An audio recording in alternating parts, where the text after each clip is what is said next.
Search on for 15-year-old girl gone missing from Central Village. Hi again and welcome. This is Links of 7 TV News Report, and we'll be right back with the details to come. Welcome to Links of 7 TV News Report, providing you with the best in local and international news updates. This is a place where you can get the most reliable and informative news information. Links of 7 TV News Report. Welcome back and thanks for joining us. This is Links 007 TV News Report.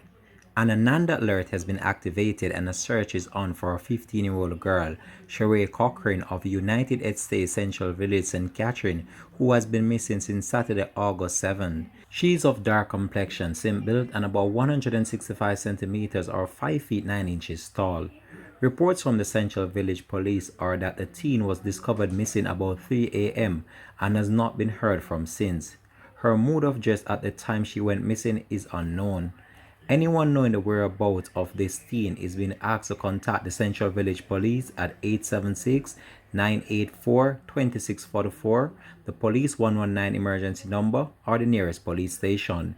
This has been Links 007 TV News Report. Thanks for watching.